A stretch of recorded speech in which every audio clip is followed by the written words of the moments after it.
Hi friends, piece ಕಿಚನ್ಗೆ ಸ್ವಾಗತ. ನಾವು ಇವತ್ತು ಮಾಡುತ್ತಿರುವ ರೆಸಿಪಿ ಹೋಟೆಲಲ್ಲಿ ಸಿಗೋ ಥರ ಇಡ್ಲಿಗೆ ಸಾಂಬಾರು ಹಾಗೆ ಚಟ್ನಿನ ಹೇಗೆ ಮಾಡ್ಕೊಳ್ಳೋದು ಅಂತ ತೋರಿಸ್ಕೊಡ್ತಾ ಇದ್ದೀವಿ. ಈಸಿಯಾಗಿ ಟೇಸ್ಟಿಯಾಗಿ ಮನೆಯಲ್ಲೇ ಮಾಡ್ಕೋಬೋದು. ನಾವು ಯಾವಾಗಲೂ ಹೋಟ್ಲಲ್ಲಿ ತಿಂದಾಗ ಮನೇಲಿ ಬಂದು ಟ್ರೈ ಮಾಡ್ತೀವಿ, ಆದರೆ ಬರೋದೇ ಇಲ್ಲ ಆ ಟೇಸ್ಟು. ಈಗ ನಾವು ಹೇಳ್ಕೊಡೋ ರೀತಿ ಒಂದು ಸರ್ತಿ ಮಾಡಿದ್ರೆ ಪಕ್ಕ ಅದೇ ಥರ ಬರುತ್ತೆ. ಹಾಗಿದ್ರೆ ನಮ್ಮ ವಿಡಿಯೋ ನೋಡೋದಕ್ಕಿಂತ ಮುಂಚೆ ಪ್ಲೀಸ್ ನಮ್ಮ ಚಾನಲ್ನ ಸಬ್ಸ್ಕ್ರೈಬ್ ಮಾಡಿ, ಸಪೋರ್ಟ್ ಮಾಡಿ, ಲೈಕ್ ಮಾಡಿ, ಶೇರ್ ಮಾಡಿ, ಪಕ್ಕದಲ್ಲೇ ಕಾಣೋ ಬೆಲ್ ಲೈಕ್ ಮೇಲೆ ಕ್ಲಿಕ್ ಮಾಡಿ. ಹಾಗಿದ್ರೆ ಹೋಟೆಲ್ ಸ್ಟೈಲಲ್ಲಿ ಸಾಂಬಾರು ಹಾಗೆ ಚಟ್ನಿ ಮಾಡೋ ವಿಧಾನ ಹೇಗೆ ಅಂತ ನೋಡೋಣ ಬನ್ನಿ. ನಾನಿಲ್ಲಿ ಫಸ್ಟು ಒಂದು ಕುಕ್ಕರ್ ತೊಗೊಂಡಿದ್ದೀನಿ. ಕುಕ್ಕರ್ಗೆ ನಾನಿಲ್ಲಿ ತೊಗರಿಬೇಳೆನ ತೊಗೊಂಡಿದ್ದೀನಿ. ಒಂದು 100-150 ಗ್ರಾಮ್ ಆಗೋವಷ್ಟು ತೂಕದ ಲೆಕ್ಕ ತೆಗೆದ್ರೆ ಈ ರೀತಿ ಒಂದು 3-4 ಸರ್ತಿ ತೊಳ್ಕೊಂಡು ತೊಗೊಂಡಿದ್ದೀನಿ. ನಿಮಗೆ ಟೈಮ್ ಇದ್ದರೆ ಒಂದು 1/4 ಗಂಟೆ ಇಲ್ಲ ಅರ್ಧ ಗಂಟೆನ ಇದನ್ನು ನೆನೆಸ್ಕೊಂಡು ತೊಗೊಳ್ಳಿ. ಈಗ ಹೆಸರುಬೇಳೆ ನಾವೀಗ ಒಂದು 3/4 ಬೌಲು ಅಥವಾ 1 ಬೌಲ್ ತೊಗೊಂಡ್ರೆ ಒಂದು 1/4 ಕಪ್ ಆಗೋವಷ್ಟು ಹೆಸರುಬೇಳೆನ ತೊಗೋಬೇಕಾಗುತ್ತೆ. ತುಂಬಾ ಚೆನ್ನಾಗಿ ಬರುತ್ತೆ ಟೇಸ್ಟು. ಈಗ ಅದನ್ನು ಇದಕ್ಕೆ ಸೇರಿಸ್ಕೊಳ್ಳೋಣ ತೊಳೆದ್ಬಿಟ್ಟು. ಈಗ ಅದಕ್ಕೆ ಒಂದು ದಪ್ಪ ಸೈಜ್ದು ಟೊಮೊಟೊನ ಕಟ್ ಮಾಡಿ ತೊಗೊಂಡಿದ್ದೀನಿ, ಅದನ್ನು ಇದಕ್ಕೆ ಸೇರಿಸ್ಕೊಳ್ಳೋಣ. ನಾವು ಹೆಸರುಬೇಳೆ ಮತ್ತು ತೊಗರಿಬೇಳೆ ಮಿಕ್ಸ್ ಮಾಡಿ ಮಾಡೋದ್ರಿಂದ ತುಂಬಾ ಚೆನ್ನಾಗಿ ಟೇಸ್ಟ್ ಬರುತ್ತೆ. ಹಾಗೆ ದಪ್ಪ ಸೈಜ್ದು ಒಂದು ಈರುಳ್ಳಿನ ತೊಗೊಂಡಿದ್ದೀನಿ, ಅದನ್ನು ಸ್ವಲ್ಪ ಸ್ಲೈಸಾಗೆ ಕಟ್ ಮಾಡಿಕೊಂಡು ದಪ್ಪಗೆ ಸೇರಿಸ್ಕೊತಾ ಇದ್ದೀನಿ. ನಿಮ್ಮ ಮನೆಯಲ್ಲಿ ಸಾಂಬಾರು ಈರುಳ್ಳಿ ಎಲ್ಲ ಇದ್ದರೆ ಅದನ್ನೇ ಸೇರಿಸ್ಕೊಳ್ಳಿ, ಅದು ತುಂಬಾ ಚೆನ್ನಾಗಿ ಬರುತ್ತೆ ಟೇಸ್ಟು. ನಾನು ಸಾಂಬಾರು ಈರುಳ್ಳಿ ಇರಲಿಲ್ಲ, ನಾನು ಅದಕ್ಕೆ ಈ ಥರ ಈರುಳ್ಳಿನೇ ಸೇರಿಸ್ಕೊಂಡು ಮಾಡ್ಕೊತಾ ಇದ್ದೀನಿ. ಹೋಟೆಲಲ್ಲೆಲ್ಲ ಸಾಂಬಾರು ಈರುಳ್ಳಿನೇ ಸೇರಿಸಿ ಮಾಡಿರ್ತಾರೆ. ಹಾಗೆ ಒಂದು 8-10 ಪಾವು ಬೆಳ್ಳುಳ್ಳಿನ ಸಿಪ್ಪೆ ತೆಗೆದು ತೊಗೊಂಡಿದ್ದೀನಿ, ಅದನ್ನು ಇದಕ್ಕೆ ಸೇರಿಸ್ಕೊಳ್ಳೋಣ. ಹಾಗೆ ತೆಂಗಿನಕಾಯಿ, ಹಸಿ ತೆಂಗಿನಕಾಯಿ ಒಂದು ಮುಷ್ಟಿ ಆಗೋವಷ್ಟು ತೊಗೊಂಡಿದ್ದೀನಿ, ಹಸಿ ತೆಂಗಿನಕಾಯಿ, ಅದನ್ನು ಇದಕ್ಕೆ ಸೇರಿಸ್ಕೊಳ್ಳೋಣ. ಈಗ ಇದಕ್ಕೆ ಬೇಯೋದಕ್ಕೆ ಈಸಿ ಆಗಲಿ ಅಂತ ಹೇಳ್ಬಿಟ್ಟು ನೀರನ್ನ ಸೇರಿಸ್ಕೊತಾ ಇದ್ದೀನಿ. ನಾವು ಒಂದು 2-3 ಕಪ್ ಆಗೋವಷ್ಟು ನೀರು ಹಾಕಿದ್ರೆ ಇದು ಕರೆಕ್ಟಾಗೆ ಕುಕ್ ಆಗುತ್ತೆ. ಈಗ ಇದಕ್ಕೆ ಒಂದು ಚಿಟಿಕೆ ಅರಿಶಿನ ಸೇರಿಸ್ಕೊಳ್ಳೋಣ. ಹಾಗೆ ರುಚಿಗೆ ತಕ್ಕಷ್ಟು ಉಪ್ಪನ್ನ ಈಗಲೇ ಸೇರಿಸ್ಕೊಂಡು ನಾವು ಈಗ ಇದನ್ನೆಲ್ಲ ಚೆನ್ನಾಗಿ ಮಿಕ್ಸ್ ಮಾಡ್ಕೋಬೇಕು. ಈಗ ಮಿಕ್ಸ್ ಮಾಡಿಕೊಂಡು ಇದನ್ನು ಲಿಡ್ನ ಕ್ಲೋಸ್ ಮಾಡಿ ಒಂದು 3-4 ವಿಷಲ್ಲು ಕೂಗಿಸ್ಕೊಳ್ಳೋಣ. ಅದು ಕೂಗಿಸ್ಕೊಳ್ಳೋದ್ರೊಳಗಡೆ ಆ ಟೈಮಲ್ಲಿ ನಾವು ಚಟ್ನಿನ ಮಾಡ್ಕೊಳ್ಳೋಣ. ನಾನಿಲ್ಲಿ ಒಂದು ಮಿಕ್ಸಿ ಜಾರ್ ತೊಗೊಂಡಿದ್ದೀನಿ. ಮಿಕ್ಸಿ ಜಾರ್ಗೆ ಒಂದು 2-3 ಸ್ಪೂನ್ ಆಗೋವಷ್ಟು ಹುರ್ಗಡ್ಲೆನ ತೊಗೊಂಡಿದ್ದೀನಿ. ಹೋಟೆಲಲ್ಲೆಲ್ಲ ಹುರ್ಗಡ್ಲೆ ಮತ್ತು ಕಾಯಿ ಹಾಕಿನೇ ಚಟ್ನಿ ಮಾಡೋದು, ತುಂಬಾ ಟೇಸ್ಟಿಯಾಗಿ ಬರುತ್ತೆ. ಈಗ ನಾನು ಒಂದು ಚಿಕ್ಕ ಬೌಲ್ ಆಗೋವಷ್ಟು ಬೌಲಲ್ಲಿ ಹಸಿ ತೆಂಗಿನಕಾಯಿನ ತೊಗೊಂಡಿದ್ದೀನಿ, ಅದನ್ನು ಇದಕ್ಕೆ ಸೇರಿಸ್ಕೊಳ್ಳೋಣ. ಈಗ ಇದಕ್ಕೆ ನಾನು ಒಂದು ಅರ್ಧ ಇಂಚು ಶುಂಠಿ ಹಾಗೆ ಒಂದು 8-10 ಬೆಳ್ಳುಳ್ಳಿ ಪಾವನ್ನ ಸೇರಿಸ್ಕೊತಾ ಇದ್ದೀನಿ. ನಾವು ಶುಂಠಿ ಮತ್ತು ಬೆಳ್ಳುಳ್ಳಿ ಹಾಕೋದ್ರಿಂದ ಟೇಸ್ಟು ತುಂಬಾ ಚೆನ್ನಾಗಿರುತ್ತೆ. ಹಾಗೆ ಹಸಿ ಕರ್ಬೇವಿನ ಸೊಪ್ಪು ಒಂದು ಕಡ್ಡಿ ಬಿಡಿಸ್ಬಿಟ್ಟು ತೊಗೊಂಡಿದ್ದೀನಿ, ಅದನ್ನು ಸೇರಿಸ್ಕೊಳ್ಳೋಣ. ಹಾಗೆ ಒಂದು ಅರ್ಧ ಟೀ ಸ್ಪೂನ್ ಆಗೋವಷ್ಟು ಜೀರಿಗೆ, ಹುರಿದಿರಲ್ಲ ಇದು, ಹಸಿ ಜೀರಿಗೆನ ಸೇರಿಸ್ಕೊತಾ ಇರೋದು.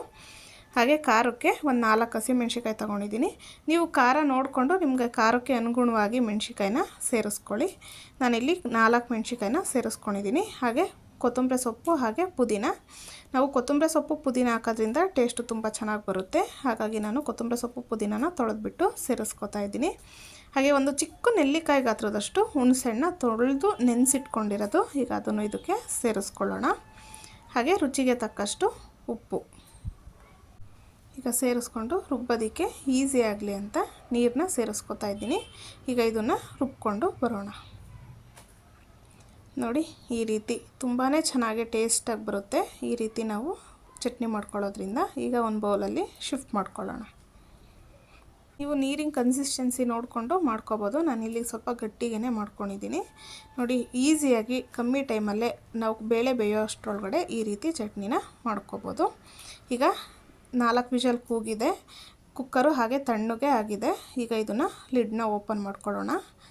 ನೋಡಿ, ಲಿಡ್ ಓಪನ್ ಮಾಡಿದ್ದೀನಿ, ಎಷ್ಟು ಚೆನ್ನಾಗಿ ಕುಕ್ ಆಗಿದೆ ಅಂತ ನಮಗೆ ಹಾಗೆ ಕಾಣಿಸ್ತಾ ಇದೆ.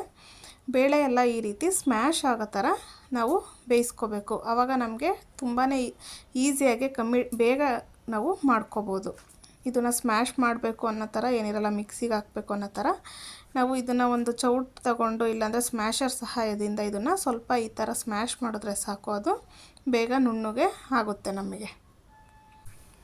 ನೋಡಿ, ಈ ರೀತಿ ಈಗ ಇದು ರೆಡಿಯಾಗಿದೆ, ಚೆನ್ನಾಗಿ ಸ್ಮ್ಯಾಶ್ ಆಗಿದೆ. ನಾವು ಈಸಿಯಾಗಿ ಇದಕ್ಕೆ ಬೇರೆ ಏನು ಪೌಡರ್ ತರದೆ ಅಂಗಡಿಯಿಂದ ಮಾಡಿ ತೋರಿಸ್ತಾ ಇರೋದು. ಈಸಿಯಾಗಿ ಎಲ್ಲರಿಗೂ ಬಿಗಿನರ್ಸ್ಗೆ ಬ್ಯಾಚುಲರ್ಸ್ಗೆ ಎಲ್ಲರಿಗೂ ಇದು ಈಸಿಯಾಗಿ ಮಾಡ್ಕೋಬೋದು ನಾವು. ಈಗ ಇದಕ್ಕೆ ನಾನು ಸ್ವಲ್ಪ ಸಾಂಬಾರು ಪುಡಿನ ಸೇರಿಸ್ಕೊತಾ ಇದ್ದೀನಿ. ಈಗ ನಾವು ಹುಳಿ ಸಾಂಬಾರಿಗೆಲ್ಲ ಯೂಸ್ ಮಾಡ್ತೀವಲ್ಲ ಅದೇ 1.5 ಸ್ಪೂನ್ ಆಗೋಷ್ಟು ಸೇರಿಸ್ಕೊತಾ ಇದ್ದೀನಿ. ನಿಮ್ಮ ಮನೆಗೆ ಸಾಂಬಾರು ಪುಡಿ ಇಲ್ಲ ಅಂದರೆ ನೀವು ಧನಿಯಾ ಪುಡಿ ಅಥವಾ ಖಾರದ ಪುಡಿನ ಎರಡನ್ನೂ ಸೇರಿಸ್ಕೋಬೋದು. ಹಾಗೆ ನಾನಿಲ್ಲಿ ಕಲರ್ಗೋಸ್ಕರ ಟೀ ಕಾಲಲ್ಲ ಖಾರದ ಪುಡಿನ ಸೇರಿಸ್ಕೊಂಡಿದ್ದೀನಿ 1 ಸ್ಪೂನ್ ಆಗೋವಷ್ಟು. ಇದನ್ನು ಚೆನ್ನಾಗಿ ಮಿಕ್ಸ್ ಮಾಡ್ಕೊಳ್ಳೋಣ. ನಾವು ಹಾಕಿರೋ ಸಾಂಬಾರು ಪುಡಿ ಹಾಗೆ ಖಾರದ ಪುಡಿ ಎಲ್ಲದಕ್ಕೂ ಹೊಂದಬೇಕು. ನಾವು ಟೀ ಕಾಲಲ್ಲ ಖಾರದ ಪುಡಿ ಹಾಕೋದ್ರಿಂದ ಅದು ಖಾರ ಇರಲ್ಲ, ಕಲ್ಲರಿಗೋಸ್ಕರ ನಾವು ಅದನ್ನು ಆ್ಯಡ್ ಮಾಡ್ಕೊಂಡಿರೋದು. ಈಗ ಇದು ಗಟ್ಟಿ ಇದೆ, ಅದಕ್ಕೋಸ್ಕರ ನಾನು ಮತ್ತೆ 1 ಬೌಲ್ ಆಗೋವಷ್ಟು ನೀರನ್ನ ಸೇರಿಸ್ಕೊತಾ ಇದ್ದೀನಿ.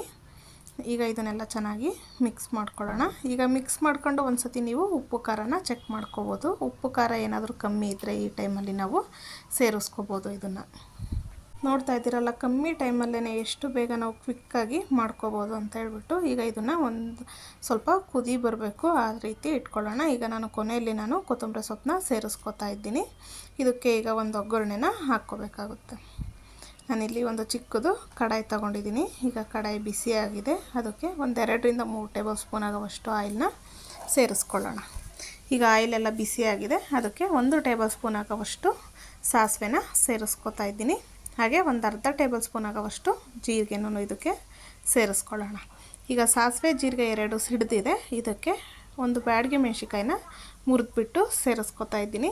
ಹಾಗೆ 1 ಕಡ್ಡಿ ಕರಿಬೇವನ್ನ ಬಿಡಿಸ್ಬಿಟ್ಟು ಸೇರಿಸ್ಕೊಳ್ಳೋಣ. ಈಗ ಇದು ಚೆನ್ನಾಗಿ ರೆಡಿಯಾಗಿದೆ.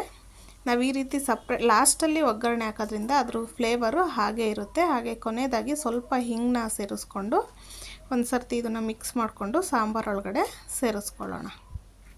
ನಾವು ಈ ರೀತಿ ಲಾಸ್ಟಲ್ಲಿ ನಾವು ಒಗ್ಗರಣೆ ಹಾಕೋದ್ರಿಂದ ಅದ್ರ ಫ್ಲೇವರ್ ಹಾಗೇ ಇರುತ್ತೆ, ಟೇಸ್ಟು ತುಂಬಾ ಚೆನ್ನಾಗಿ ಬರುತ್ತೆ. ಈಗ ಇದು ಚೆನ್ನಾಗಿ ಒಂದು ಕುದಿ ಬಂದರೆ ಇದು ರೆಡಿ ಆಗುತ್ತೆ. ನೋಡ್ತಾ ಇದ್ದೀರಲ್ಲ ಎಷ್ಟು ಚೆನ್ನಾಗಿ ಬಂದಿದೆ ಅಂತ ಹೇಳ್ಬಿಟ್ಟು. ಕಮ್ಮಿ ಟೈಮಲ್ಲಿ ಒಂದು 10ರಿಂದ 15 ನಿಮಿಷದೊಳಗಡೆ ನಾವು ಸಾಂಬಾರು ಮತ್ತು ಚಟ್ನಿನೂ ಮಾಡ್ಕೋಬೋದು. ತುಂಬಾ ಈಸಿಯಾಗಿ ಟೇಸ್ಟಿಯಾಗಿ ಬಿಗಿನರ್ಸು ಬ್ಯಾಚುಲರ್ಸು ಎಲ್ಲರೂ ಇದನ್ನು ರೆಡಿ ಮಾಡ್ಕೋಬೋದು. ನೋಡ್ತಾ ಇದ್ದೀರಲ್ಲ ಎಷ್ಟು ಚೆನ್ನಾಗೇ ಬಂದಿದೆ ಅಂತ ಹೇಳ್ಬಿಟ್ಟು. ನಾನಿಲ್ಲಿ ಇಡ್ಲಿ ಜೊತೆ ಸರ್ವ್ ಮಾಡಿ ನಿಮಗೆ ತೋರಿಸ್ತಾ ಇದ್ದೀನಿ. ತುಂಬಾ ಟೇಸ್ಟಿಯಾಗಿರುತ್ತೆ. ಹಾಗೆ ಮಕ್ಕಳೆಲ್ಲ ಇಷ್ಟಪಟ್ಟು ತಿಂತಾರೆ. ಮಕ್ಕಳು 2 ಇಡ್ಲಿ ತಿನ್ನೋ ಹತ್ರ 4 ಇಡ್ಲಿ ತಿಂತಾರೆ ಈ ರೀತಿ ಮಾಡೋದ್ರಿಂದ. ನಿಮಗೆ ಮಕ್ಕಳಿಗೆಲ್ಲ ಕೊಡೋದಾದರೆ ಖಾರ ಸ್ವಲ್ಪ ಕಮ್ಮಿ ಹಾಕಿ ಅದಕ್ಕೆ ಸ್ವಲ್ಪ ಬೆಲ್ಲ ಹಾಕೋದ್ರಿಂದ ತುಂಬಾ ಚೆನ್ನಾಗಿರುತ್ತೆ ಇನ್ನೂ ಟೇಸ್ಟು. ಹೋಟೆಲಲ್ಲಿ ಸೇಮ್ ಅದೇ ಥರ ಈಗ ನಾವು ನಿಮಗೆ ಮಾಡಿ ತೋರಿಸ್ತಾ ಇರೋದು. ನೋಡ್ತಾ ಇದ್ದೀರಲ್ಲ ಎಷ್ಟು ಚೆನ್ನಾಗಿ ಬಂದಿದೆ ಅಂತ ಹೇಳ್ಬಿಟ್ಟು. ನೀವು ಒಂದು ಸರ್ತಿ ಮನೇಲಿ ಟ್ರೈ ಮಾಡಿ, ಹಾಗೆ ಹೇಗೆ ಬಂತು ಎಂದು ಕಮೆಂಟ್ ಮೂಲಕ ತಿಳಿಸಿ. ಹಾಗೆ ಮತ್ತಷ್ಟು ಈಸಿ ರೆಸಿಪಿಗೋಸ್ಕರ MP's ಕಿಚನ್ನ ಫಾಲೋ ಮಾಡಿ. ಯಾರಾದರೂ ಹೊಸ್ದಾಗೆ ನಮ್ಮ ಚಾನಲ್ನ ನೋಡ್ತಾ ಇದ್ದರೆ ಸಬ್ಸ್ಕ್ರೈಬ್ ಮಾಡಿ, ಹಾಗೆ ಫ್ಯಾಮಿಲಿ ಫ್ರೆಂಡ್ಸ್ಗೂ ಶೇರ್ ಮಾಡಿ. Thank you for watching.